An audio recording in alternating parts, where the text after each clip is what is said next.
जय श्री कृष्णा। श्रीमद् भागवत महापुराण चतुर्थ स्कंद पहला अध्याय। अत्रि मुनि की उत्पत्ति एवं तप करना और उनके यहाँ चंद्रमा दत्तात्रेय तथा दुर्वासा ऋषि का जन्म लेना। मैत्रेय जी बोले, हे विदुर जी, अब संसार की सृष्टि का वृत्तांत सुनिए। ब्रह्मा जी से मरीचि नामक एक पुत्र उत्पन्न हुआ। मरीचि के कश्यप एवं कला नामक दो पुत्र हुए। फिर उनके संतानें हुई। राजा स्वयंभू मनु की देवहूति आदि 3 कन्याएं और उत्तानपा तथा प्रियव्रत नामक 2 पुत्र हुए। देवहूति का विवाह कर्दम ऋषि के संग हुआ था, जिनके यहाँ कपिल देव जी ने अवतार लिया था। उसका वर्णन मैं तुमसे पहले ही कर चुका हूँ। अब तुम स्वयंभू मनु की शेष दोनों कन्याओं की कथा सुनो। स्वयंभू मनु ने अपनी दोनों पुत्रियों में से एक का विवाह दक्ष प्रजापति और दूसरी का विवाह रुचि प्रजापति के साथ कर दिया। जो कन्या रुचि प्रजापति को ब्याही थी, उसके गर्भ से अत्रि नामक पुत्र उत्पन्न हुआ। तदुपरांत अत्रि के 3 पुत्र हुए। हे विदुर जी, ब्रह्मा जी द्वारा सृष्टि रचना का आदेश पाने के बाद अत्रि ने अपने हृदय में यह सोचा कि मेरे पुत्रों से भी सृष्टि की रचना होगी, इसलिए मुझे प्रथम ही परमेश्वर की तपस्या करनी चाहिए, जिससे कि मेरे पुत्र धर्मात्मा हो। ऐसा सोचकर अत्रि मुनि ने अपनी स्त्री अनुसुईया के सहित तप करना प्रारंभ कर दिया। तब वे दोनों किसी देवता का नाम न लेकर केवल कर्ता कहकर तप करते रहे। जब तप करते करते 100 वर्ष बीत गए, तब ब्रह्मा, विष्णु और महादेव जी तीनों देवताओं ने आकर अत्रि मुनि को दर्शन दिए। उस समय मुनि ने तीनों देवताओं को अपने सामने देखकर कहा, हे प्रभु, मैंने तो केवल एक देवता का तप किया था, फिर आप तीनों ने किस कारण दर्शन दिया है? मैं अपनी मनो इच्छा को किससे प्रकट करूं? अत्रि मुनि के वचन सुनकर विष्णु ने उत्तर दिया, हे मुनि, तुम तपस्या करते करते केवल कर्ता नाम लेते थे, अतः हम तीनों ही देवता कर्ता हैं। हम में से प्रत्येक ने एक एक कार्य, उद्भव, स्थिति और प्रलय बांट रखा है। हम लोगों का जन्म आदि ज्योति निरंकार प्रभु की महिमा से हुआ है। वे निर्गुण निरंकार प्रभु किसी को अपना दर्शन नहीं देते हैं और ना उन्हें कोई देख ही सकता है। उनकी आज्ञा से ही हम तीनों संसार का संचालन करते हैं। अब तुम जो चाहो सो हमसे मांग लो। अत्रि मुनि दंडवत करते हुए बोले, हे प्रभु, मैं भाग्यवान एवं धर्मात्मा पुत्र चाहता हूँ। अत्रि मुनि की इच्छा अनुसार वरदान देकर तीनों देवता अपने अपने लोक को चले गए। तदंतर अत्रि मुनि को विष्णु भगवान की कृपा से दत्तात्रेय, शंकर जी के आशीर्वाद से दुर्वासा एवं ब्रह्मा जी के वरदान से चंद्रमा नामक 3 पुत्र उत्पन्न हुए। उन तीनों में दुर्वासा क्रोधी स्वरूप तथा आंखें खोले हुए उत्पन्न हुए। इनके भी अनेकों संतानें उत्पन्न हुई। इतनी कथा सुनकर मैत्रेय जी बोले, हे विदुर जी, स्वयंभू मनु की दूसरी कन्या का यह वृत्तांत मैंने तुम्हें सुनाया। अब तुम तीसरी कन्या, जो दक्ष प्रजापति को ब्याही थी, उसका हाल सुनो। दक्ष प्रजापति द्वारा उसके गर्भ से 8 कन्याओं की उत्पत्ति हुई। उनमें सती नाम की कन्या का विवाह शंकर जी से हुआ था। दूसरा अध्याय। ब्रह्मा जी की सभा में दक्ष प्रजापति द्वारा शिव जी का अपमान और उन्हें शाप देना। विदुर जी ने यह कथा सुनने के बाद मैत्रेय जी से पूछा, हे महात्मन, सती ने अपना शरीर कैसे त्यागा, उसका वर्णन कीजिए। मैत्रेय जी बोले, सती से विवाह होने के उपरांत एक दिन शंकर जी बहुत से देवताओं तथा ऋषि मुनियों समेत पितामह ब्रह्मा जी की सभा में बैठे थे। उसी समय वहां दक्ष प्रजापति भी आ गए। सब लोगों ने उन्हें उठकर सम्मान करके बैठाया, परंतु शिव जी उस समय नारायण जी के ध्यान में अपने नेत्र बंद किए हुए बैठे थे। इसलिए दक्ष प्रजापति के आगमन पर शिव जी ने उनका सम्मान नहीं किया। उस समय शिव जी का ऐसा अभद्र व्यवहार देखकर दक्ष प्रजापति बड़े क्रोधित होकर कहने लगे, लोग इनको विवेकशील, तपस्वी और सत्यवान कहते हैं, यह बात झूठ है। देवताओं ने वृथा ही इनका नाम महादेव रख दिया। मुझसे बड़ी गलती हुई, जो ब्रह्मा जी के कहने से मैंने अपनी कन्या का विवाह इनके साथ कर दिया। मेरी पुत्री से विवाह होने के कारण ही इनकी प्रतिष्ठा अधिक बढ़ गई है। देखो, इन्हें कितना अहंकार है कि मेरे दामाद होते हुए भी इन्होंने मेरे लिए प्रणाम नहीं किया। मैंने बड़ी भूल की जो अपनी कन्या इनको ब्याह दी। यह वैसा ही कार्य बन गया जैसे किसी शूद्र को कोई व्यक्ति वेद की शिक्षा दे देता है। इस तरह बहुत से दुर्वचन कहने के बाद दक्ष प्रजापति ने उसी सभा में खड़े होकर ब्रह्मादिक देवताओं एवं ऋषि मुनियों के सामने महादेव जी को शाप दिया कि आज से किसी भी यज्ञ भाग में इन्हें भाग न मिले। दक्ष प्रजापति का शाप सुनकर शंकर जी ने कुछ भी उत्तर नहीं दिया और वे उसी प्रकार श्री नारायण भगवान के ध्यान में ही बैठे रहे। तत्पश्चात जब दक्ष प्रजापति शाप देकर अपने घर को चले, उसी समय नंदीगण ने अपने मन में सोचा कि हमारे भोलेनाथ महादेव जी को इस ब्राह्मण ने बिना विचारे ही शाप दे दिया है, इसलिए मैं इसको एवं समस्त ब्राह्मणों को यह शाप देता हूँ कि ब्राह्मण लोग वेद पुराण पढ़ने पर भी वृद्धावस्था में विचारहीन हो जाएंगे और पूजा पाठ तथा जप तप का फल दूसरे लोगों को धन लेकर बेच दिया करेंगे और वे प्रणाम करने ना करने पर सबको आशीष दे दिया करेंगे तथा धर्म अधर्म का विचार ना करके सबके यहाँ चारों वर्णों में भोजन कर लिया करेंगे। हे विदुर, नंदीगण के इस शाप को सुनकर उसी सभा में बैठे हुए भृगु ऋषि क्रोधित होकर नंदीगण से बोले, हे नंदी, दक्ष प्रजापति द्वारा अपराध करने पर समस्त ब्राह्मणों को शाप क्यों दिया? इसलिए मैं भी शिव भक्तों को यह शाप देता हूँ कि वे मदिरा पान करेंगे एवं अपने देह पर भस्म मला करेंगे। वे अपने श्रवणों में बड़े बड़े छिद्र कराकर मुदिरा पहना करेंगे, अर्थात शिवजी सदृश ही योगी स्वरूप धारण करेंगे और पूजा पाठ आदि का कोई फल उनको नहीं मिलेगा। इस प्रकार शाप दिए जाने के पश्चात जब दक्ष प्रजापति ने घर जाकर अपने हृदय में यह सोचा कि मैंने देवताओं एवं ब्राह्मणों की सभा में ऐसा शाप दिया है कि शिवजी को यज्ञ का भाग ना दिया जाए, इसलिए इस कार्य का प्रारंभ पहले मुझे ही करना चाहिए। जब मैं अपने यहाँ यज्ञ करके सब देवताओं, ऋषि मुनियों और ब्राह्मणों को बुलाऊंगा और शंकर जी को यज्ञ में भाग ना दूंगा तो उनका बड़ा अनादर होगा। अतः मेरे इस कृत्य को देखकर फिर कोई भी मनुष्य अपने यज्ञ में शंकर जी को भाग ना देगा। ऐसा दृढ़ विचार करके दक्ष प्रजापति ने सब देवताओं, दैत्यों, ब्राह्मणों एवं ऋषि मुनियों को निमंत्रण भेजकर यज्ञ की तैयारी की। तीसरा अध्याय। समस्त देवताओं, ऋषियों एवं गंधर्व इत्यादि का दक्ष के यज्ञ में आगमन तथा सती का यज्ञ में जाने के लिए शिवजी से हट करना। मैत्रेय जी बोले, हे विदुर जी, दक्ष प्रजापति के निमंत्रण भेजने पर समस्त देवता, दैत्य, ऋषि मुनि, ब्राह्मण, गंधर्व, किन्नर इत्यादि अपनी अपनी स्त्रियों के सहित सुंदर वस्त्र अलंकारों से सुसज्जित होकर अपने अपने विमानों पर बैठ गाते बजाते हुए उस यज्ञ में भाग लेने के लिए चले। तभी उनके विमानों की घनघनाहट सुनकर सती ने शंकर जी के गणों से पूछा, हे शिवगणों, यह आकाश मार्ग में कैसी भीड़भाड़ दिखाई दे रही है? उनके पूछे जाने पर गणों ने उत्तर दिया, हे माता, आपके दक्ष प्रजापति ने यज्ञ रचाया है, उसी यज्ञ में भाग लेने के लिए ये सब देवता, ऋषि मुनि अपनी अपनी स्त्रियों सहित जा रहे हैं। यह सुनकर सती जी बहुत ही उदास होकर सोचने लगी कि मेरे पिता ने अन्य सब लोगों को तो आमंत्रित किया है, परंतु मुझे और शिवजी को निमंत्रण न देकर अपमानित किया है। तत्पश्चात सती ने मन में विचार किया कि शायद कार्य में अधिक व्यस्त रहने के कारण वे हमें बुलाना भूल गए हों, इसलिए माता पिता, गुरु तथा मित्र के यहाँ बिना बुलाए जाने में कोई भी दोष नहीं होता। ऐसा विचार कर सती ने महादेव जी से कहा, हे नाथ, मेरे पिता के यज्ञ में सभी देवता अपनी अपनी देवांगनाओं के साथ पधार रहे हैं। वे शायद अधिक कार्य व्यस्त रहने के कारण हमें बुलाना भूल गए हैं। वे मेरे पिता हैं, इसलिए उनके यहाँ बिना आमंत्रण के भी जाने में कोई दोष नहीं है। वहाँ मेरी सभी बहनें अपने अपने स्वामियों के सहित आएंगी। मेरे मन में बहुत वर्षों से यह अभिलाषा भी थी कि जब कभी मेरे माता पिता के यहाँ कोई महोत्सव होगा तब मैं भी आपके साथ वहाँ जाऊंगी। इसलिए इस अवसर पर आप कृपा कर मुझे अपने साथ लेकर चलें तो मेरी इच्छा पूर्ण हो जाए। सती जी की ऐसी विनम्र प्रार्थना सुनकर महादेव जी ने उन्हें दक्ष प्रजापति से अपनी शत्रुता का सारा हाल सुनाते हुए कहा, हे सती, तुम्हारे पिता मुझसे बैर मानते हैं, इसलिए यदि हम बिना आग्रह किए वहां गए और उन्होंने मुझसे कुछ कटुवचन कह दिए तो फिर अच्छा नहीं होगा, क्योंकि अन्य शस्त्रों के घाव तो मरहम से भर जाते हैं, किंतु दुर्वचन रूपी शस्त्रों का घाव जब हृदय में हो जाता है तो उसका इलाज होना दुर्लभ हो जाता है। इसलिए हम तुम्हारे पिता के यहाँ यज्ञ में नहीं जा सकते। जब महादेव जी ने दक्ष प्रजापति के यज्ञ में चलना स्वीकार ना किया तब सती जी ने पुनः उनसे विनम्रता पूर्वक कहा, हे नाथ, यदि आप ना चले तो मुझे अवश्य ही जाने की आज्ञा दे दीजिए, क्योंकि मुझे अपने माता पिता के यहाँ बिना आमंत्रित किए जाने में भी कोई दोष नहीं है। तब शिवजी ने सती से कहा, हे प्रिय, तुम्हारे पिता इस समय अपने धन तथा राज्य के मद में डूबे हुए हैं, इसलिए वे तुम्हारा भी सम्मान नहीं कर सकेंगे।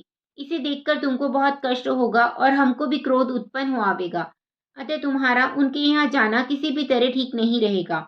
इस प्रकार महादेव जी के समझाने पर भी सती जी को ज्ञान उत्पन्न न हुआ और वे पुनः हाथ जोड़कर कहने लगी, हे प्राणपति, मेरे वहां ना जाने पर मेरी अन्य 7 बहनों के आगे मेरा निरादर होगा।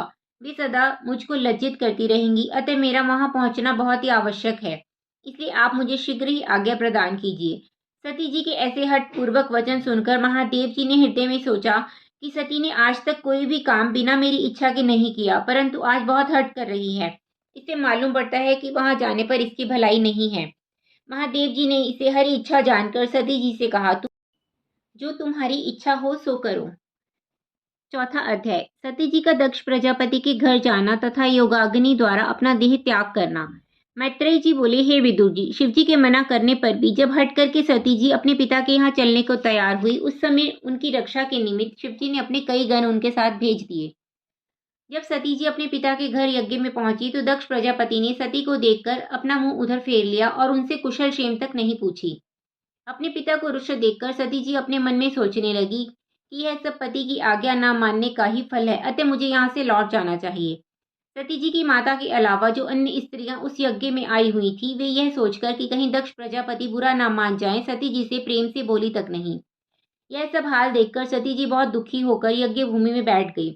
जब याज्ञिकों ने शिव जी के नाम की आहुति देने के लिए पूछा, उस समय दक्ष प्रजापति ने महादेव जी के प्रति कई आलोचनात्मक कटु वचन कहे और यह कहा कि हमने देवताओं एवं ऋषि मुनियों की सभा में शिव जी को यज्ञ में भाग ना देने का शाप दिया है, अतः उनके नाम की आहुति आप ना दें।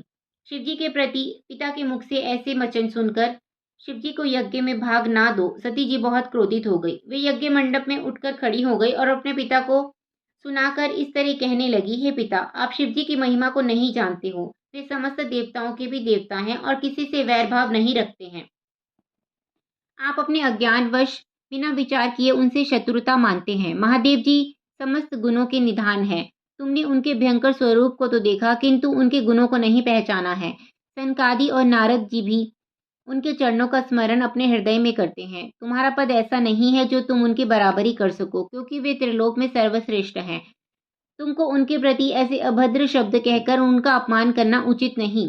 तुम मेरे जन्मदाता हो, इसलिए मैं तुमसे कुछ कह नहीं सकती हूँ, परंतु मैं अपने इस शरीर को जो तुम्हारे द्वारा उत्पन्न हुआ है क्रोध करके त्याग देती हूँ, जिससे तुम्हारे साथ महादेव जी का कोई संबंध ना होगा और उनसे वैर करने का फल तुम स्वयं ही पा जाओगे।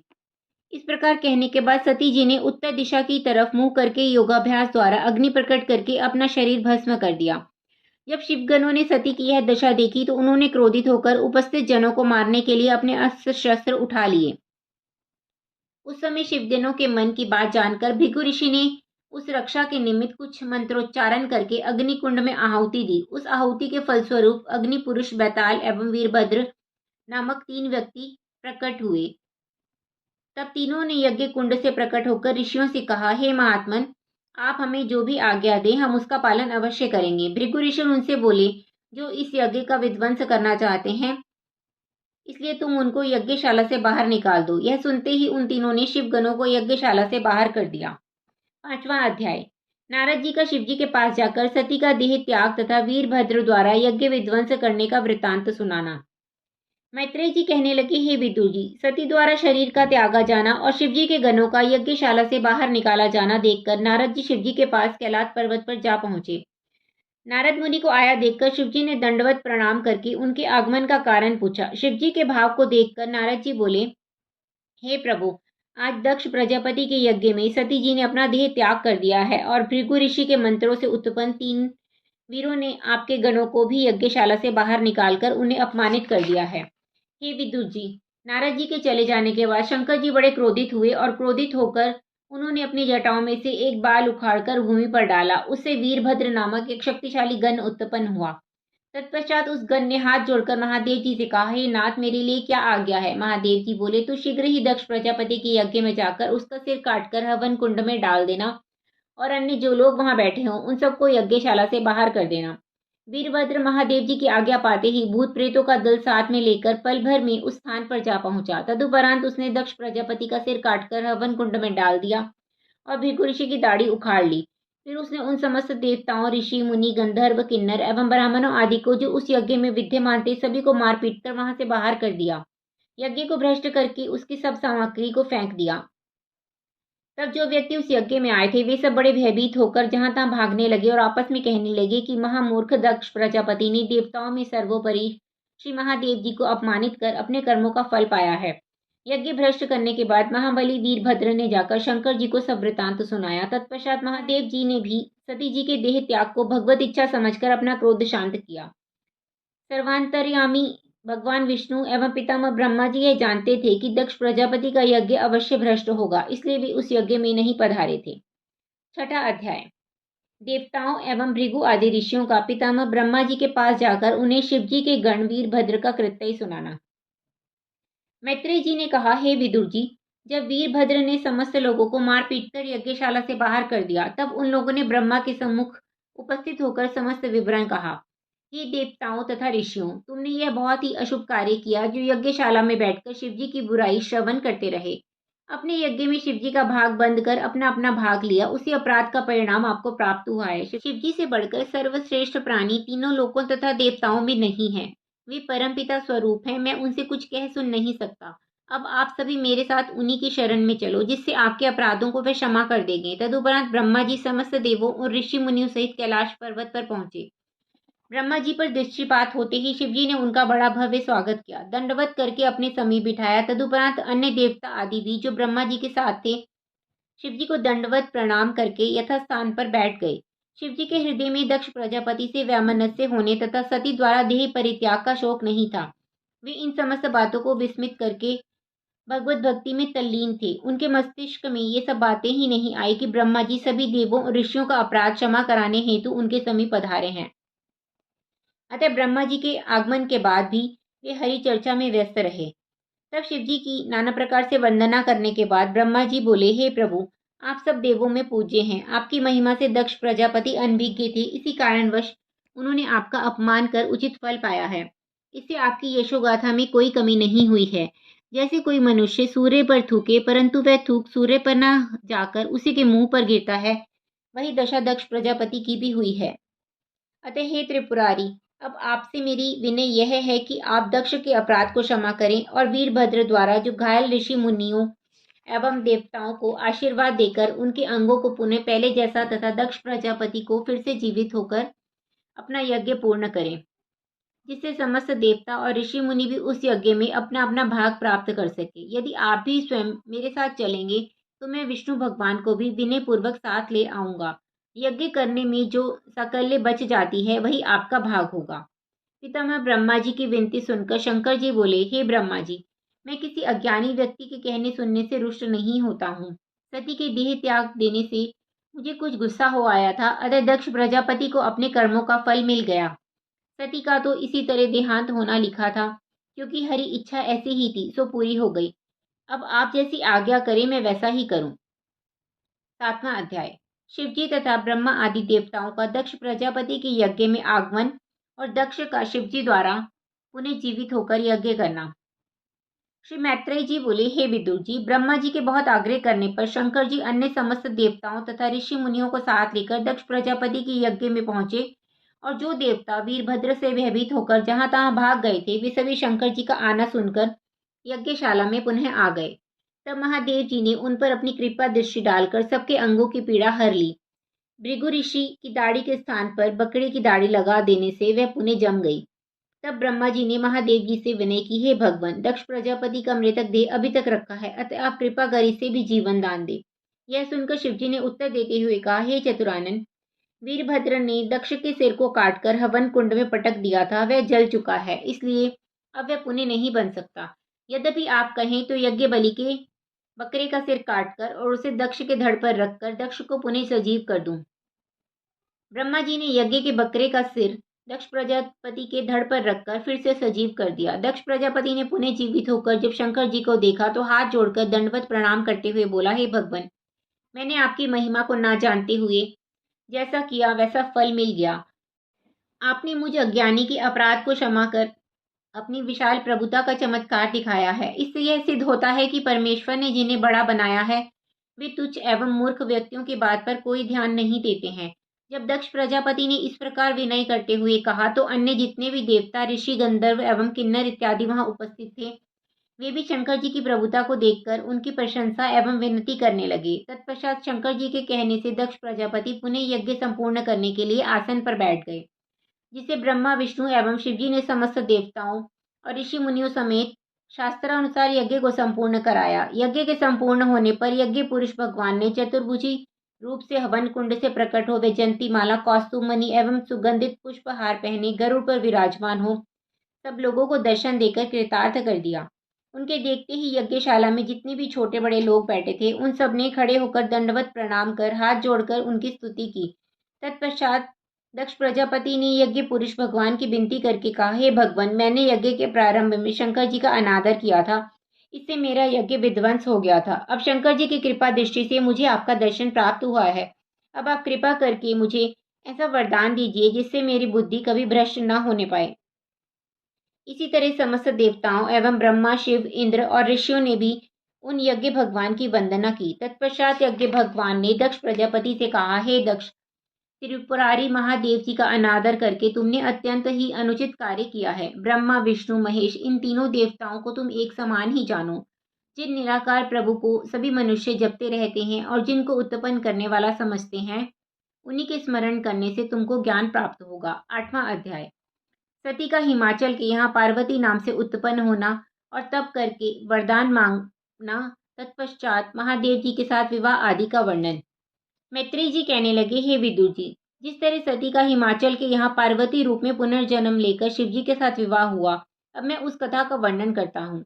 दक्ष के यज्ञ में देह त्याग करते समय सती ने अपने हृदय में महादेव जी की चरणारविंदों का स्मरण करते हुए यह प्रण लिया था कि यद्यपि मेरा कहीं भी दूसरा जन्म होगा तो मैं उस समय में उस जन्म में शिव जी की ही सेवा करूंगी और एक पल के लिए भी उनका साथ नहीं त्यागूंगी। वह देह छोड़ने के बाद उन्होंने पर्वतराज हिमवान के यहाँ पार्वती नाम से जन्म लिया। जब वे विवाह के योग्य हुई तब हिमवान ने उनसे पूछा, हे पुत्री, मैं तेरा विवाह कहाँ करूं? पार्वती को अपने पहले जन्म का सब वृत्तांत याद था, इसलिए वे पिता से बोली, हे पिताजी, आप मेरा विवाह महादेव जी के साथ कर दीजिए। यह सुनकर हिमाचल ने पार्वती से जब यह कहा कि महादेव जी तो सब देवताओं के स्वामी हैं, वे मेरी पुत्री को कैसे स्वीकार करेंगे?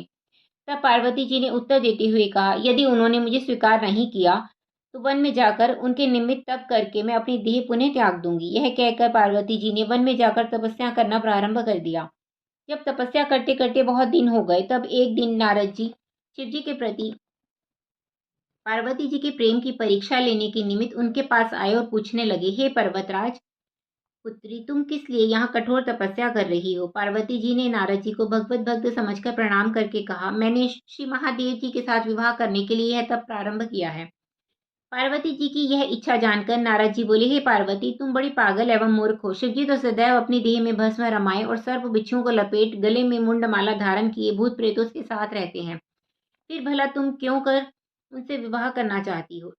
देवऋषि के ऐसे वचन सुनकर पार्वती जी ने उत्तर दिया, हे महामुनि, चाहे वे समस्त अवगुणों की खान ही क्यों ना हो, परंतु मेरा मन उन्हीं से प्रसन्न है। देवऋषि ने पुनः समझाते हुए कहा, हे पार्वती, तुम इंद्र, कुबेर, वरुण आदि सुंदर देवता एवं गंधर्वों से अपना विवाह क्यों ना कर लो? इस पर पार्वती जी ने मुस्कुराकर कहा, हे मुनिवर, मन एक है, दो चार नहीं। अतः मेरा मन महादेव जी के चरणारविंदों में लगा हुआ है, मैं वहां से हटकर अन्यत्र नहीं जा सकता। वह मेरे मन की अभिलाषा को पूर्ण करेंगे। नारद जी पार्वती जी के ऐसे दृढ़ निश्चय को देखकर बहुत प्रसन्न हुए और उन्हें अपना आशीष देकर कहा, हे पुत्री, तुम्हें शिव जी अवश्य मिलेंगे। इतनी बात कहकर नारद जी शिव जी के पास चले गए और उन्होंने पार्वती जी की मनो इच्छा तथा स्नेह का सब हाल सुना दिया। जब महादेव जी ने यह समाचार सुना कि सती हिमाचल के यहाँ पार्वती नाम से जन्म लेकर मेरे साथ विवाह करने के हेतु तप कर रही है, तब शिव जी के मन में भी स्नेह का अंकुर प्रकट हो गया। तत्पश्चात शिव जी ने हिमाचल के पास पहुंचकर कहा, हे पर्वतराज, तुम अपनी कन्या का विवाह मेरे साथ कर दो। महादेव जी के इस प्रस्ताव को हिमाचल ने बड़ी प्रसन्नता पूर्वक स्वीकार कर लिया और पार्वती जी के पास भी यह संदेश भेज दिया। इस समाचार को प्राप्त कर पार्वती जी बहुत प्रसन्न हुई। तत्पश्चात हिमाचल पार्वती जी को वन से लिवा लाए और विधिवत उनका विवाह शंकर जी के साथ कर दिया। हिमाचल ने दहेज में बहुत से रत्नादि देकर श्री शिव पार्वती जी को विदा कर दिया। तब से पार्वती जी एक क्षण के लिए भी अविनाशी श्री महादेव जी से अलग नहीं होती हैं। 9वां अध्याय। राजा उत्तानपाद के पुत्र भक्त ध्रुव का तप करने के लिए वन को प्रस्थान। मैत्रेय जी बोले, हे विदुर जी, राजा स्वयंभू मनु की तीनों कन्याओं का वृतांत मैंने तुम्हें सुनाया। अब मैं उनके पुत्रों का वृतांत कहता हूँ, सो ध्यान से सुनो। राजा स्वयंभू मनु के उत्तानपाद एवं प्रियव्रत नामक दो पुत्र हुए। स्वयंभू मनु के मरने के बाद उनका पुत्र उत्तानपाद राज सिंहासन पर बैठा। यदि कोई यह शंका करे कि स्वयंभू मनु की गद्दी पर तो प्रियव्रत ने राज्य किया था, तो उसका कारण यह था कि उत्तानपाद उन्हीं के देश में एक दूसरे शहर का राजा था। राजा उत्तानपाद की सुनीति एवं सुरुचि नामक दो रानियां थीं। उन दोनों के संतानोत्पत्ति हुई। बड़ी रानी के पुत्र का नाम ध्रुव और छोटी रानी के पुत्र का नाम उत्तम था। राजा उत्तानपाद अपनी छोटी रानी और उसके पुत्र से विशेष प्रेम करते थे और बड़ी रानी एवं उसके पुत्र से कम स्नेह रखते थे। एक दिन राजा उत्तानपाद अपनी छोटी रानी के साथ राज्य सिंहासन पर बैठकर अपने पुत्र उत्तम को गोद में खिलाकर प्यार कर रहे थे। उसी समय बड़ी रानी का 5 वर्षीय पुत्र ध्रुव भी खेलता खेलता राजा के पास गया। अपने सौतेले भाई को पिता की गोद में खेलता देखकर ध्रुव की भी यही इच्छा हुई कि मैं भी अपने पिता की गोद में बैठूं। लेकिन राजा उत्तानपाद ने अपनी छोटी रानी के भय से कि कहीं बुरा ना मान जाए, ध्रुव को अपनी गोद में नहीं बिठाया। उस समय छोटी रानी ने ध्रुव को सुनाते हुए ऐसे कहा, हे ध्रुव, तूने पूर्व जन्म में हरि भगवान की तपस्या तथा स्मरण नहीं किया था, अतः तू अभागा उत्पन्न हुआ है। यदि तू पूर्व जन्म में तपस्या करता तो इस जन्म में मेरे गर्भ से उत्पन्न हुआ होता। इस दशा में तू मेरे पुत्र होने के कारण राजा की गोद में बैठने का अधिकारी भी होता। लेकिन अब ऐसी दशा में तेरा राज सिंहासन पर बैठना बहुत मुश्किल है। मैं पटरानी हूँ, अतः मेरे पुत्र के अलावा किसी दूसरी रानी का पुत्र राज्य सिंहासन पर नहीं बैठ सकता। राजा उत्तानपाद ने भी ध्रुव का कुछ आदर नहीं किया। यह देखकर ध्रुव वहां से रुदन करता हुआ अपनी माता सुनीति के पास चला आया। सुनीति ने उसे रोता देखकर अपनी गोद में ले लिया और पूछने लगी, हे पुत्र, तू क्यों रो रहा है? उस समय अधिक अधीर होकर रोने के कारण ध्रुव की हिचकियां बंध गई थी, अतः श्वास फूल जाने से वह कुछ देर तक तो कुछ भी ना बोल सका। लेकिन थोड़ी देर बाद शांति होने पर अपनी माता से ऐसा कहने लगा, हे माता, मैं अभी खेलता खेलता राजा के पास चला गया था। वे उत्तम को अपनी गोद में लेकर सिंहासन पर बैठे हुए थे। उसे देखकर मेरी भी इच्छा हुई कि मैं भी पिताजी की गोद में बैठूं, लेकिन पिताजी ने मुझसे गोद में बैठने के लिए कहा भी नहीं और उसे ही हिलाते रहे। उस समय उत्तम की माता ने मुझे सुनाते हुए यह कहा कि तूने अपने पूर्व जन्म में श्री नारायण भगवान की तपस्या एवं उनका ध्यान नहीं किया था, अतः तू भाग्यहीन उत्पन्न हुआ है। तू राजा की गोद में बैठने का अधिकारी नहीं है। अब जब तू श्री नारायण भगवान की तपस्या कर मेरे गर्भ से उत्पन्न होगा, तब राज्य सिंहासन पर बैठ सकेगा। इसलिए हे माता, उस कुमाता के इन वचनों ने मेरे हृदय को विदीर्ण कर डाला है। ध्रुव के वचन सुनकर सुनीति बोली, हे पुत्र, छोटी रानी ठीक ही कहती हैं। यदि तूने पिछले जन्म में श्री नारायण जी की तपस्या की होती तो मेरी कोख से कभी ना जन्म लेता। यद्यपि अभी भी तू श्री नारायण जी की शरण में पहुंचकर उनकी तपस्या तथा ध्यान करे तो तेरी अभिलाषा अवश्य ही पूरी हो जाएगी। तेरे प्रपितामह ब्रह्मा जी से जब सृष्टि रचना का दुष्कर कार्य पूर्ण नहीं हुआ था, तब उन्होंने भी श्री नारायण भगवान की तपस्या करके उनका ही स्मरण किया था। उस सब के प्रभाव से उनको ज्ञान प्राप्त हुआ था और उसी के प्रताप से वे सृष्टि का निर्माण करने में सफल हुए थे। पितामह स्वयंभू मनु को भी श्री नारायण जी का तप करने से ही धर्मवान संतान प्राप्त हुई थी। श्री नारायण जी की तपस्या करने से मनुष्य की सब अभिलाषाएं पूरी होती हैं। उन्हीं की कृपा दृष्टि से तेरी इच्छा भी पूरी हो जाएगी। राजा मुझे अपनी दासी के बराबर भी नहीं समझते हैं और मेरी सौत के कहने के अनुसार कार्य करते हैं। मैं यह भी समझती हूँ कि राजा के मरने के बाद मेरी सौत तुझे देश निकाला दे देगी, इसलिए तुझको अभी से अपनी मुक्ति का साधन ढूंढ लेना चाहिए। माता की ये बात सुनकर ध्रुव घर से बाहर निकल पड़ा और वह श्री नारायण जी की तपस्या करने के निमित्त वन की ओर चल दिया। वह अपने हृदय में यह सोचता चला जा रहा था कि मैं अज्ञानी बालक श्री नारायण जी को किस तरह प्राप्त कर सकूंगा और किस तरह उन प्रभु की शरण में जाकर अपनी अभिलाषा को पूरा कर सकूंगा। जब बालक ध्रुव इस प्रकार मन में सोचता हुआ चला जा रहा था, तभी मार्ग में उसे नारद जी ने देखा। नारद जी ने अपने हृदय में विचारा कि यह बालक अपनी सौतेली माता के कटु वचनों से दुखी होकर श्री नारायण जी को खोजने के निमित्त घर से निकल पड़ा है, इसलिए मुझे इसकी परीक्षा लेनी चाहिए कि यह अपने प्रण पर आरूढ़ रहेगा या नहीं। यह सोचकर नारद जी ध्रुव के पास पहुंचकर कहने लगे, हे राजपुत्र, तू इस बाल्यावस्था में अपने घर को त्याग वन में क्यों जा रहा है? बालक वन में तुझे इतना क्रोध करना उचित नहीं। बालक को डांटने के बाद यदि कोई पुण्य उससे बुलावे तो वह उसके निकट चला जाता है, लेकिन तूने बालकों के प्राकृतिक स्वभाव को छोड़कर वन को जाने का प्रण कर लिया है। यह बात तेरे लिए नहीं सही है। हम तुझे तेरे घर वापस ले जाकर तेरे माता पिता को समझा देंगे और तुझे राज्य पद एवं दूसरी जिस वस्तु की अभिलाषा होगी वह हम उनसे कहकर तुझे दिलवा देंगे। यद्यपि तू श्री नारायण जी को खोजने के निमित्त घर से निकला है तो उनको प्राप्त करना इतना सरल मत जान। उन्हें पाने के निमित्त बहुत से तपस्वियों एवं योगियों ने तप करके तथा स्मरण करके अपने शरीरों को सुखा डाला, लेकिन वे फिर भी उन प्रभु को न पा सके।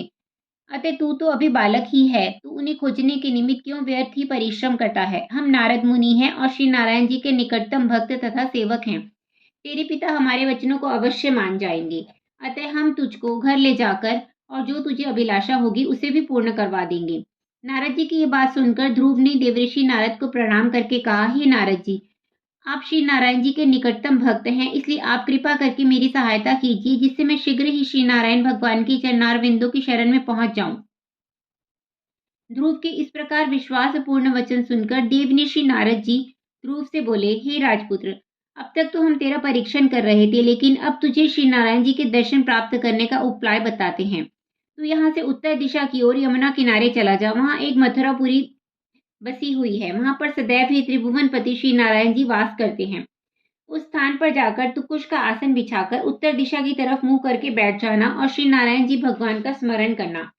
तीनों समय यमुना स्नान करना, उससे तेरे सभी जन्मों का पाप नाश हो जाएगा। श्री नारायण जी का स्वरूप ऐसा है, उनका श्याम रंग है, कमल के समान नेत्र हैं, 4 भुजा है और उनमें शंख चक्र गदा पद्म लिए हुए हैं। सिर पर रत्न जड़ित मुकुट एवं कानों में मकराकृत कुंडल धारण किए हुए हैं। मुख चंद्रमा के समान है। वैजंती माला एवं कौस्तुभ मणि गले में पड़ी हुई है और मंद मंद मुस्कान है। इतनी बात समझाकर नारद जी ने बालक ध्रुव को द्वादश अक्षर मंत्र ओम नमो भगवते वासुदेवाय का उपदेश दिया और पुनः कहने लगे, हे ध्रुव, तू सदैव इसी मंत्र का जाप किया करना, अन्न जल का सेवन कम करना। इस तरह तपस्या तथा ध्यान स्मरण करने से श्री नारायण जी भगवान प्रसन्न होकर तुझे अपने दर्शन देकर तेरा जन्म सफल कर देंगे और तेरे समस्त मनोरथों को सिद्ध कर देंगे। सांसारिक सुख को भोग करने के बाद अंत में तू उन्हीं भगवान हरि की कृपा द्वारा मोक्ष पद को प्राप्त कर लेगा। ध्रुव ने देवऋषि नारद को प्रणाम किया। तत्पश्चात वे उनसे आज्ञा मांगकर मथुरापुरी को चले गए। इधर नारद जी ने राजा उत्तानपाद के घर जाकर देखा कि ध्रुव की माता सुनीति एवं राजा उत्तानपाद दोनों ही ध्रुव के वियोग से विलाप करते हुए आपस में कह रहे हैं कि यदि हम लोगों ने अपने 5 वर्षीय अबोध बालक को तपस्या करने का ज्ञानोपदेश दे वन में भेजकर बड़ा ही अनुचित कार्य किया है। वह बेचारा ना मालूम अब कहाँ भटकता होगा और उसकी क्या दशा हो रही होगी। जिन श्री नारायण जी को बड़े बड़े ज्ञानी ऋषि मुनि भी प्राप्त नहीं कर पाते हैं, फिर भला उस अबोध बालक की क्या सामर्थ्य है जो उस प्रभु को प्राप्त कर सके। फिर क्या देखा कि राजा उत्तानपाद अपनी छोटी रानी से क्रोधित होकर फिर कह रहे थे कि तूने ही मेरे अबोध बालक को कटुवचन बोलकर वन को भेजा है। किंतु जब नारद जी उसके समीप पहुंचे तो राजा ने बड़े ही सम्मान सहित प्रणाम करते हुए उनको श्रेष्ठ आसन देते हुए पूछा, हे महामुने, इस समय आप कहाँ से पधार रहे हैं। देवऋषि नारद जी बोले, हे राजन, हम अपने पधारने का वृतांत पीछे सुनाएंगे, पहले तुम यह बताओ कि इस समय तुम किस चिंता में डूबे हो। राजा बोला, हे मुनि, मेरी छोटी रानी ने मेरे पुत्र ध्रुव से कुछ कटु वचन बोल दिए थे, जिनको सुनकर वह गलानी मानकर ना मालूम कहाँ चला गया है। हम लोग उसी के शोक के कारण चिंता में डूबे हुए हैं। ईश्वर जाने उस बालक की क्या गति हो रही होगी। राजा के ऐसे दुख भरे वचन सुनकर नारद जी बोले, हे राजन, तुम अपनी चिंता को त्याग दो। तुम्हारा पुत्र ध्रुव मुझे मार्ग में मिला था। मैंने उससे घर लौट जाने के लिए बहुत कहा, लेकिन वह किसी प्रकार ना माना। मैंने जब यह देखा कि उसके हृदय में श्री नारायण जी से मिलने की सच्ची प्रीति है, तब मैंने उसे श्री नारायण जी के दर्शन प्राप्त होने का सहज मार्ग बतलाकर तपस्या करने के निमित्त मथुरापुरी को भेज दिया है। अब तुम लोग उसके विषय में किसी प्रकार की चिंता मत करो। वह ऐसे अटल पद को प्राप्त करेगा जैसा अब तक तुम्हारे वंश में किसी को भी प्राप्त नहीं हुआ है। वह श्री नारायण जी के चरणों की शरण में जा पहुंचा है, इसलिए अब उसे किसी का भी डर नहीं है। उधर ध्रुव ने मथुरापुरी में जाकर यमुना जी के किनारे कुशासन बिछाकर नारद जी के कथनानुसार श्री नारायण जी की तपस्या तथा ध्यान करना प्रारंभ कर दिया। प्रथम तो वह दिन में एक बार भोजन करता था, फिर वह सप्ताह में एक बार भोजन करने लगा। तत्पश्चात 3 महीने तक वह केवल वृक्षों के कोमल पत्तों को ग्रहण करता रहा। फिर चौथे मास में उसने पत्ते खाना भी छोड़ दिया और केवल जल पीकर ही रहने लगा। 5वें मास में उसने जल भी त्याग दिया और केवल जितनी वायु श्वास द्वारा उसके मुंह में प्रवेश कर जाती थी, उसी के आधार पर वह जीवित रहने लगा। तदुपरांत 5 मास तक वह एक ही पांव पर खड़े रहकर श्री नारायण जी के द्वादश अक्षर मंत्र का जाप करते हुए उनके स्वरूप का स्मरण करता रहा। उसका देह सूखकर अस्थि मात्र रह गया था, लेकिन उसका मुख सूर्य के समान तेजवान हो रहा था। 6वें मास में ध्रुव ने अपना मुंह बंद करके श्वास लेना भी छोड़ दिया और श्री नारायण जी के ध्यान में ऐसा मग्न हो गया कि उसका समस्त अंतःकरण श्री नारायण जी के स्वरूप से द्रवीभूत हो गया। इस प्रकार का कठोर तप करके जब ध्रुव ने अपने श्वास को रोक लिया, उस समय तीनों लोकों में पवन चलना बंद हो गया और पवन न चलने के कारण सभी प्राणी घबराकर अत्यंत व्याकुल होने लगे। उस समय ब्रह्मा जी ने समस्त देवताओं के सहित श्री लक्ष्मीपति के पास जाकर विनती की, हे त्रिलोकीनाथ, पवन के ना चलने का क्या कारण है। यह सुनकर लक्ष्मीपति ने कहा, ये चतुरानन, बालक ध्रुव ने अपने कठोर तप के प्रभाव से पवन को बांध रखा है। अतः अब हम अपने भक्त ध्रुव को दर्शन देकर पवन देव को उसके बंधन से मुक्त किए देते हैं। 10वां अध्याय। मैत्रेय जी कहने लगे, हे विदुर जी, देवताओं को इस प्रकार सांत्वना देकर श्री नारायण जी ने वह स्वरूप धारण किया जिसका ध्रुव ध्यान कर रहा था। तत्पश्चात वे गरुड़ पर बैठकर ध्रुव के पास आए। उस समय ध्रुव अपने नेत्र बंद किए श्री नारायण भगवान के ध्यान में ऐसा लीन हो रहा था कि उसे श्री नारायण जी के आगमन का कुछ भी बोध न हो सका। यह दशा देखकर श्री नारायण जी ने उसके अंतःकरण से अपना स्वरूप खींच लिया। जब ध्रुव ने अपने हृदय में उस स्वरूप को नहीं देखा तो उसने घबराकर अपनी आंखें खोल दी। आंखें खोलते ही उसने देखा कि जिस प्रभु का ध्यान वह कर रहा था वह साकार रूप में उसके सम्मुख उपस्थित हैं। तब ध्रुव ने उन पर ब्रह्म परमेश्वर की परिक्रमा करके चरण वंदना की और स्नेह पूर्वक उनकी ओर देखने लगा। ध्रुव की ऐसी दशा देखकर अंतर्यामी परमेश्वर ने यह जान लिया कि ध्रुव को इतना ज्ञान नहीं है जो वह मेरी स्तुति कर सके। यह देखकर उन्होंने अत्यंत कृपा कर ध्रुव के मुख से अपने शंख का स्पर्श कर दिया। उस शंख का स्पर्श होते ही ध्रुव के हृदय में ज्ञान एवं बुद्धि का प्रकाश भर गया। तब उसे संपूर्ण विद्याएं स्वयं ही प्राप्त हो गई जिससे वह प्रभु की स्तुति करने लगा। हे प्रभु, जब तक किसी प्राणी पर आपकी कृपा ना हो तब तक वह आपके चरणों के दर्शन नहीं पा सकता। ब्रह्मादिक देवताओं में भी इतनी सामर्थ्य नहीं जो वे आपके गुणों का वर्णन कर सके। आप तीनों लोगों की उत्पत्ति, स्थिति एवं विनाश करने वाले हैं। ध्रुव की विनती सुनकर श्री नारायण जी बोले, हे ध्रुव, हम तुमसे बहुत प्रसन्न हैं, अतः तू वरदान मांग। यह सुनकर ध्रुव बोला, हे भगवान, जब मुझे आपके चरणार विंदों का दर्शन प्राप्त हो गया फिर मांगने के लिए और क्या शेष रहा है। मैं तो आपके चरणों की भक्ति चाहता हूँ। भक्त ध्रुव की प्रार्थना सुनकर अंतर्यामी परमेश्वर ने कहा, हे पुत्र, तूने राज सिंहासन के लिए तपस्या की थी, इसलिए तुझे राजगद्दी देते हैं। अब तू हमारी आज्ञा मानकर अपने नगर को वापस जा। तू 36,000 वर्षों तक राज्य करेगा। जो रानी तुझे निकम्मा कहती थी उसका पुत्र उत्तम तेरी सेवा करेगा तथा तेरा पिता तुझे राजगद्दी पर बैठाकर तपस्या के लिए वन में चला जाएगा। तेरे भाई उत्तम को शिकार खेलते समय कुबेर का एक दास यक्ष वन में मार डालेगा। उसकी चिंता में उत्तम की माता भी वन में जलकर मृत्यु को प्राप्त हो जाएगी। जब तू शरीर त्याग देगा उस समय तुझे रहने के लिए हम ब्रह्मलोक से ऊंचे ध्रुव लोक में स्थान देंगे। वहां तुझे महाप्रलय के पश्चात मुक्ति की प्राप्ति होगी। हे ध्रुव, संसार में हमारे भक्तों से अधिक बढ़कर अन्य कोई मनुष्य नहीं है। हम अपने अपने सेवकों की संपूर्ण इच्छाओं को पूर्ण करते हैं। उसी समय देवताओं ने आकाश से पुष्प वर्षा करते हुए श्री नारायण जी की जय जयकार तथा ध्रुव की प्रशंसा की। वरदान देने के बाद श्री नारायण जी ब्रह्मलोक को चले गए।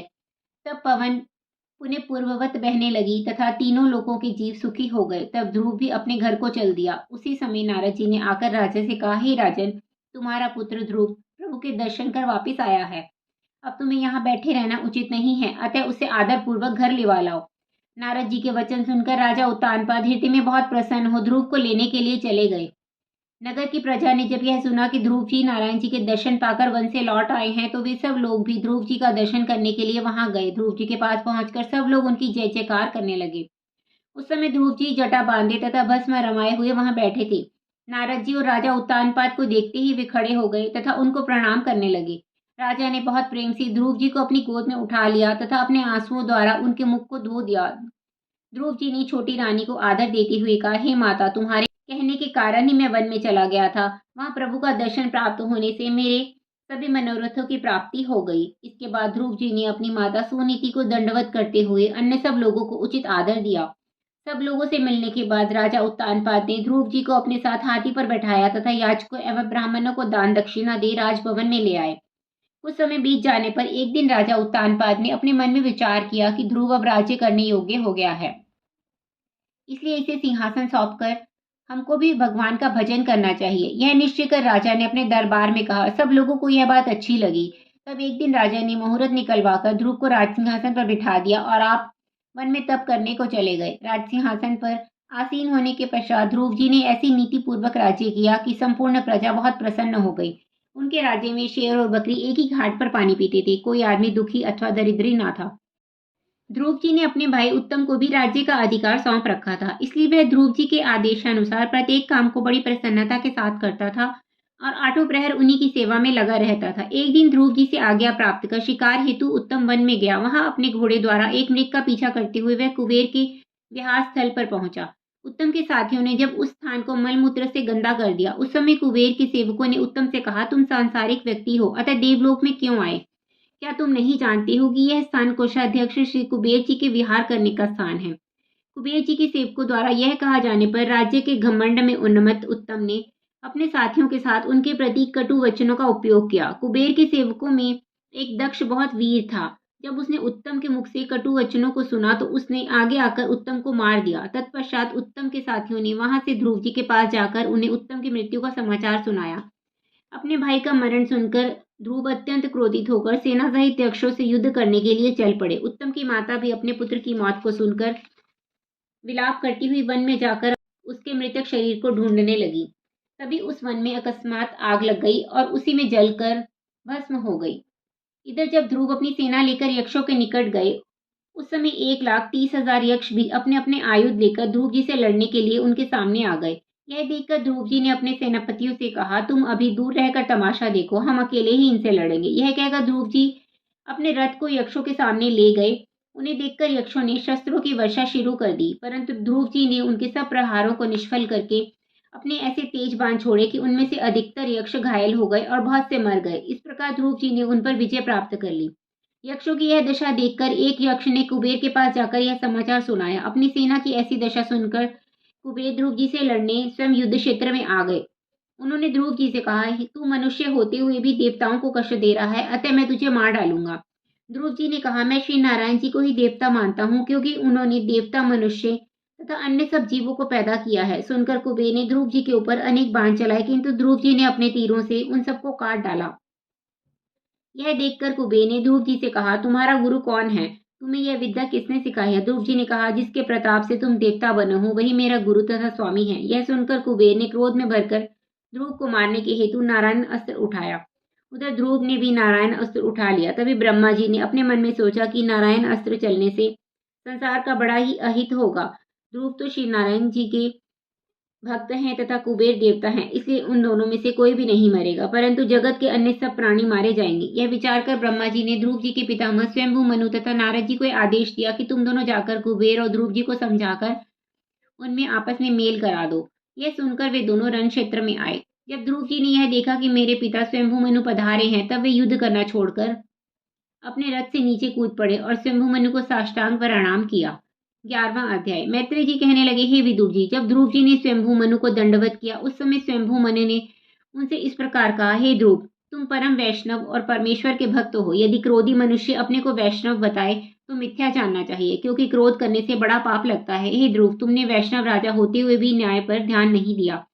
तुमने 1,30,000 यक्षों को विदीर्ण करके उनको नष्ट कर दिया, इसलिए यह तुमने उचित काम नहीं किया, क्योंकि राजा यदि न्याय पर ध्यान ना दे तो उसे महान पाप लगता है। इस विषय में हम तुमको एक पुरातत्व कथा सुनाते हैं, सुनो। स्वयंभू मनु के ये वचन सुनकर ध्रुव जी बहुत लज्जित हुए और युद्ध समाप्त करके स्वयंभू मनु से विनती करके बोले, हे महाराज, ये निश्चय ही मुझसे भारी अपराध हुआ है। यह सुनकर स्वयंभू मनु ने कहा, हे ध्रुव, तुम चिंता त्याग दो। इन लोगों के भाग्य में इसी तरह मरना और दुख भोगना लिखा है, क्योंकि जो भी होता है वह सब ईश्वर की इच्छा से ही होता है। इधर तो स्वयंभू मनु ने ध्रुव को इस तरह समझाया और उधर नारद जी ने कुबेर के पास जाकर कहा, हे कुबेर, तुम्हारे सेवकों ने ध्रुव के भाई को व्यर्थ ही मारा था, इसलिए तुम अपने सेवकों का अपराध उनसे क्षमा कराओ। नारद जी इसकी यह बात सुनकर कुबेर जी ने ध्रुव जी के पास जाकर विनती करते हुए कहा, हे राजन, हमारे सेवकों से यह बड़ी भारी गलती हुई जो उन्होंने आपके भाई को मारा है, अतः आप उस अपराध के बदले हमें जो चाहें सो दंड दीजिए, लेकिन उनके इस अपराध को क्षमा कर दीजिए। कुबेर के ऐसे नम्रतापूर्ण वचन सुनकर ध्रुव जी ने कहा, हे धनाधिपत, आप देवता हैं, इसलिए आप मुझे ऐसा आशीष दीजिए जिससे मुझे फिर कभी क्रोध ना सतावे और भगवान श्री नारायण जी के चरणारविंदों में सदैव मेरा मन लगा रहे। मेरे भाई उत्तम के भाग्य में तो इसी तरह मरना लिखा था, उसमें किसी का कोई दोष नहीं। ध्रुव जी के ऐसे वचन सुनकर कुबेर ने उनको मनोइच्छित वरदान देते हुए आपस में संधि कर ली। तत्पश्चात स्वयंभू मनु और नारद जी अपने अपने घरों को विदा हुए। तब ध्रुव जी एवं कुबेर जी अपने अपने स्थानों को चले गए। घर आकर ध्रुव जी ने अपने हृदय में सोचा कि सब संसारिक संबंध, राज्य, धन, स्त्री, पुत्र आदि स्वप्नवत झूठे हैं। राज्य पद पर आरूढ़ होने से मनुष्य में काम, क्रोध, लोभ, मोह आदि अवगुण समय समय पर स्वभाव में अवश्य ही प्रवेश कर जाते हैं। इन सब से मोह त्याग कर केवल श्री हरि का स्मरण करना ही सर्वोत्तम है। यह सुनकर ध्रुव जी ने अपने पुत्र उत्कल का, जो उनकी ईला नामक स्त्री से पैदा हुआ था, राज्य सिंहासन पर बैठा दिया और स्वयं अपनी रानी सहित श्री बद्री नारायण जी में पहुंचकर भगवान श्री नारायण का तप एवं स्मरण करने में लीन हो गए। 12वां अध्याय। मैत्रेय जी बोले, हे विदुर जी, ध्रुव जी के शरीर त्यागने के समय प्रभु के पार्षदों ने एक सुंदर विमान उनके पास ले जाकर कहा, हे ध्रुव जी, प्रभु ने आपके लिए यह विमान भेजा है, अतः आप इस पर बैठकर ध्रुवलोक को चले। पार्षदों के ये वचन सुनकर ध्रुव जी ने सोचा कि जिस छोटी माता के कारण मैं इस पदवी को प्राप्त कर सका हूँ वह गुरु के समान है, परंतु मुझे कठोर वचन कहने के कारण वह नरक का दुख उठाएगी। इसे अकेले ध्रुवलोक में जाने से मेरा धर्म जाता रहेगा। उस समय ध्रुव जी के मन का हाल जानकर पार्षदों ने पूछा, हे ध्रुव जी, आप किस चिंता में हैं? ध्रुव जी ने कहा, जिस माता के ताने के कारण मैंने यह पद प्राप्त किया है, मैं उसे भी मुक्ति पद प्राप्त कराना चाहता हूँ। यह सुनकर पार्षद बोले, हे ध्रुव जी, प्रभु ने हमें आपको दोनों माताओं सहित ले चलने की आज्ञा दी है, इसलिए वे दोनों भी आपसे पहले ही वहां पहुंच जाएंगी। यह सुनकर ध्रुव जी बहुत प्रसन्न हुए और अपनी पत्नी सहित विमान में बैठ ध्रुव लोक को चले गए। वहां देवताओं ने उनके ऊपर फूल बरसाए। उस समय नारद जी प्रचेताओं के पिता का यज्ञ करा रहे थे। उन्होंने जो ध्रुव का विमान देखा तो वे बहुत प्रसन्न हुए। यज्ञ कराने के बाद उन्होंने ध्रुव से कहा, हे ध्रुव, तेरी सब अभिलाषाएं पूरी हो गई। नारद जी के वचन सुनकर ध्रुव उनके चरणों में पड़ गए और हाथ जोड़कर इस प्रकार कहने लगे, हे नारद जी, आपकी कृपा से ही मुझे यह बड़ाई मिली है। देवर्षि ने कहा, हे ध्रुव, प्रभु ने जैसी दया तेरे ऊपर की है वैसा अविचल पद किसी और को नहीं मिल सकता। इतनी कथा सुनने के बाद राजा परीक्षित ने पूछा, हे महामुनि, प्रचेता लोग कौन थे? कृपा कर उनका हाल कहिए। श्री शुकदेव जी बोले, हे परीक्षित, जब ध्रुव जी बद्री वन को प्रस्थान कर गए तब उनके पुत्र उत्कल ने बहुत समय तक सातों द्वीपों का शासन करके समस्त प्रजा को प्रसन्न रखा। तदुपरांत वे भी यह सोचकर कि सांसारिक सुख स्वप्नवत मिथ्या ही हैं, इसलिए जैसे मेरे पिता ध्रुव संसारिक मोहमाया को त्याग कर श्रीहरि की शरण में जाकर धन्य हो गए थे, उसी तरह यदि मैं भी इस संसार से विरक्त होकर श्रीहरि भगवान का ध्यान करूं तो बहुत उत्तम रहेगा। वह यह विचार करने लगे कि पूछने पर तो कुटुंबीजन विरक्त होकर घर त्यागने नहीं देंगे, अतः मुझे अपने को पागलों जैसा बना लेना चाहिए। जब लोग यह जान लेंगे कि यह पागल हो गया है और राज्य करने के योग्य न रहा, तब मैं इनसे सहज ही छुटकारा पाकर श्रीहरि की तपस्या भली प्रकार कर सकूंगा। ऐसा दृढ़ विचार कर राजा जानबूझकर बावला बन गया और उल्टी सीधी बातें करने लगा। उसकी ऐसी स्थिति देखकर कुटुंबी जनों ने यह जान लिया कि राजा बावला हो गया है। तब उसकी सलाह से राजा उत्कल के छोटे भ्राता वत्सर को, जो ध्रुव की दूसरी स्त्री से पैदा हुआ था, राज्य सिंहासन पर बिठा दिया। उत्कल पागलों की तरह घर में रहा आया। कुछ समय के बाद उत्कल ने जब राज्य का कार्य सुचारू रूप से चलता देखा तो वन में जाकर श्रीहरि भगवान का तप एवं ध्यान करते हुए अपना शरीर त्याग दिया। 13वां अध्याय। सूत जी बोली, हे शानकादि ऋषियों, अब हम आपको ध्रुव के वंश का वृत्तांत सुनाते हैं। ध्रुव के वंश में कई पीढ़ियों बाद एक अंग नामक राजा हुआ। उसके कोई पुत्र नहीं था। एक दिन उसने व्याकुल हो ब्राह्मण एवं ऋषियों से कहा कि आप लोग मेरे लिए कोई ऐसा उपाय बताएं जिससे मेरे यहाँ पुत्र हो जाए। तब ऋषियों ने राजा से पुत्रेष्ठि यज्ञ कराया और यज्ञ का महाप्रसाद राजा को देकर कहा, हे राजन, इसे आप अपनी रानी को खिला दीजिए। ब्रह्मा जी के यह वचन सुनकर राजा ने अपनी रानी सुनीता को वह प्रसाद खिला दिया। उस प्रसाद के खाने से रानी के एक पुत्र उत्पन्न हुआ। ब्राह्मणों ने उस बालक का नाम बेन रखा। राजा उसने उस बालक को शूद्र के समान कुरूप देखा और उसके ग्रह भी बुरे प्रतीत हुए। तब उसने ब्राह्मणों से कहा, हे द्विजवरों, हमारे वंश में सभी बालक रूपवान एवं धर्मात्मा होते आए हैं, अपितु यह ऐसा कुरूप और बुरे ग्रहों वाला क्यों हुआ है? यह सुनकर ब्राह्मणों ने कहा, हे महाराज, तुम्हारी रानी ने यज्ञ का प्रसाद ग्रहण करते समय अपनी माता मृत्यु एवं पिता अधर्म का ध्यान किया था, अतः वह बालक अपने नाना नानी के सदृश कुरूप और बुरे स्वभाव वाला पैदा हुआ है। राजा इन वचनों को सुनकर पहले तो चिंतित हुआ, तत्पश्चात उसे ईश्वर इच्छा जानकर बालक का पालन करने में लग गया। बड़ा होने पर बेन एक दिन शिकार खेलने के निमित्त वन में गया तथा वन पशुओं को मारने लगा, जिनको मारना पाप समझा जाता है। यद्यपि राजा अंग ने ऐसे पशुओं को मारने के लिए पहले ही मना कर दिया था, लेकिन उसने उनके कहने पर भी कोई ध्यान नहीं दिया। कभी कभी वह नगर के बालकों को अपने साथ स्नान कराने के लिए नदी पर ले जाता तथा उनको जल में डुबोकर ही मार डालता था, तो कभी वन में ले जाकर घूसे मार मार कर उनके प्राण हरण कर लेता था। इस तरह जब वह बहुत अत्याचार करने लगा तब वहां की प्रजा ने राजा के पास जाकर सब हाल सुनाते हुए कहा, हे महाराज, तुम्हारे पुत्र ने हमारे बालकों को बिना अपराध के ही मार दिया है। प्रजा की ऐसी पुकार सुनकर राजा ने बहन को बहुत प्रकार से समझाया, लेकिन वह उनके समझाने पर कोई ध्यान न देकर दूना आतंक मचाने लगा। तत्पश्चात एक दिन पुनः प्रजा ने राजा के पास जाकर पुकार की, हे पृथ्वीपते, आपका पुत्र अत्यंत ही अत्याचार कर रहा है। ऐसी दशा में हम आपके नगर को छोड़कर चले जाएंगे। यह सुनकर राजा ने पुनः बेन को बुलाकर डांटते हुए कहा कि तू व्यर्थ प्रजा को कष्ट मत दिया कर। राजा के डांटने पर बेन रुदन करता हुआ अपनी माता सुनीता के पास चला आया और उसे इस प्रकार कहने लगा कि माता, राजा मेरा कुछ भी सम्मान न करके वे मुझे बिना कारण ही डांटते रपटते रहते हैं, इसलिए अब मैं घर को त्याग कर कहीं अन्यत्र चला जाऊंगा। बेन की माता सुनीता भी अत्याचारिणी थी। इसलिए वह भी अपने पुत्र के ऐसे वचन सुनकर कहने लगी, हे पुत्र, वृद्धावस्था आने के कारण तेरे पिता की मति भ्रष्ट हो गई है। वे जो कहें सो कहने दे और तुझे जो अच्छा लगे सो तू कर। तदुपरांत रानी सुनीता अपने पति से कलेश मचाने लगी। उस समय राजा ने अपने हृदय में सोचा कि स्त्री पुत्र आदि के मुंह में फंसकर मनुष्य परलोक को भी भूल जाता है तथा अच्छी बातें समझाने पर भी उसे बुरा मालूम पड़ता है। इसलिए मुझे अपना जीवन व्यर्थ ही नहीं गंवाना चाहिए। मेरे पिछले जन्म का कोई पाप उदय हुआ है जिससे मेरे यहाँ ऐसा अत्याचारी पुत्र उत्पन्न हुआ है। अब यदि मैं उसके साथ रहूं तो उसके पाप करने से मुझे भी नरक भोगना पड़ेगा। जिसकी माता को ही धर्म अधर्म का ज्ञान नहीं है, भला उसका पुत्र पापी क्यों ना होगा। मुझे ऐसे अत्याचारियों के साथ में रहना उचित नहीं, क्योंकि बुरी संगति में रहने से कभी सुख नहीं मिलता है। अब मेरे लिए चाहिए कि मैं वन में पहुंचकर श्री नारायण जी की तपस्या तथा ध्यान करूं। इस प्रकार दृढ़ विचार करके राजा जब सांसारिक बंधनों से विरक्त होकर वन में जाकर तपस्या करने लगा, परंतु उनके घर से निकल जाने का हाल कोई ना जान सका। 14वां अध्याय। मैत्रेय जी बोले, हे विदुर जी, जब राजा अंग बिना कहीं सुने ही रात्रि में घर से निकल वन में पहुंच गए, तब सुबह होते ही मंत्रियों तथा नगरवासियों को यह जानकर बड़ा दुख हुआ। उन्होंने राजा को बहुत खोजा, लेकिन राजा का कहीं भी पता ना चल सका। राजा के बिना नगर में चोरी एवं ठगी आतंक बढ़ने लगे। ब्राह्मणों एवं ऋषियों ने अंग के वंश में किसी अन्य व्यक्ति को राजा बनने के योग्य ना समझा। तब लाचार होकर उन्होंने बैन को ही राज्याभिषेक कर दिया। बैन शक्तिशाली तो था ही, राज्य पद पर बैठते ही उसने चोर डाकुओं को पकड़ पकड़ कर प्राणदंड देना शुरू कर दिया।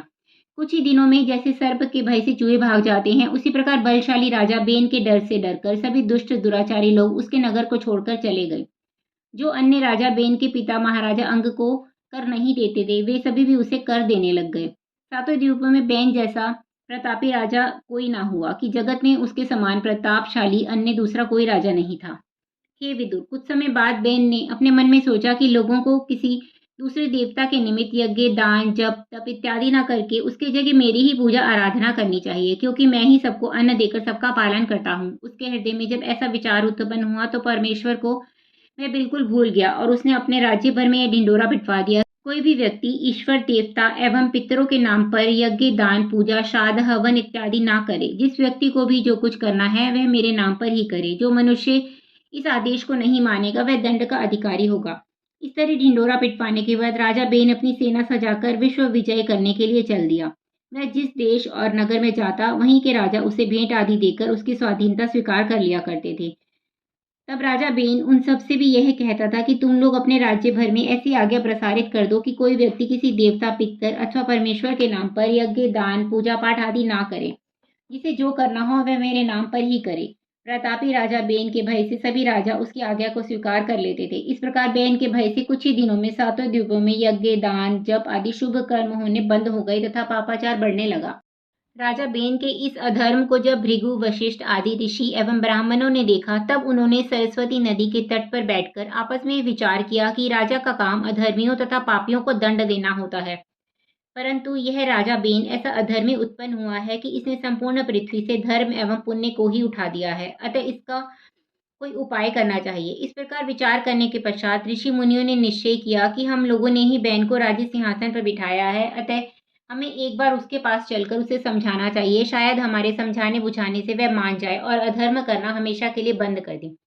यह निश्चय करने के उपरांत भृगु, वशिष्ठ आदि ऋषि मुनि एकत्र होकर राजा बैन के पास गए। राजा ने दंडवत प्रणाम करने के पश्चात उन सबको सम्मान पूर्वक बैठाया। तदुपरांत ऋषियों ने राजा से कहा, हे राजन, हम लोग तुम्हें एक बात समझाने को यहाँ आए हैं, उसे स्वीकार करने पर तुम्हारा कल्याण होगा। यह सुनकर बैन ने पूछा, यह कौन सी बात है? तब ऋषि बोले, हे राजन, तुम संसारी लोगों को जप, तप, यज्ञ तथा देवता एवं पितरों आदि के शुभ कर्म करने से मना करते हो। यह बात अच्छी नहीं है। हम लोगों का तो यही धर्म है कि हम लोग श्री नारायण जी का ध्यान करें तथा उन्हीं के जप, तप, यज्ञ आदि शुभ कर्म करें। बैन ने कहा, हे ऋषियों, आपके पुराणों में राजा को परमेश्वर का स्वरूप कहा गया है, अतः आप लोगों को मेरी आज्ञा का पालन करना चाहिए। यदि आप लोग मेरी आज्ञा नहीं मानेंगे तो मैं आप सबको दंड दूंगा। बैन के मुख से ऐसे शब्द सुनकर ऋषि मुनियों ने परस्पर यह निश्चय किया कि ऐसे अधर्मी राजा को मार डालना ही उचित है। यह विचार कर उनमें से किसी ऋषि ने अपने हाथ में जल लिया, किसी ने कुश लेकर मंत्र पढ़ते हुए ऐसा शाप दिया कि जिसके कारण बैन तत्काल ही मृत्यु को प्राप्त हो गया। उसकी मृत्यु हो जाने पर सभी ऋषि मुनि अपने अपने घर को चले गए। बैन के मर जाने पर उसकी माता सुनीता बहुत प्रकार से विलाप करने लगी। उसने इस विचार से कि कभी ये ऋषि मुनि पुनः प्रसन्न होकर मेरे पुत्र को जीवित कर देंगे। बेन की लाश को जलवाने के बजाय उसकी आंतें निकलवाकर, पेट खुलवाकर एवं उसमें मसाले भरवाकर उसे तेल में रखवा दिया, जिससे उसके गलने सड़ने का भय ना रहे।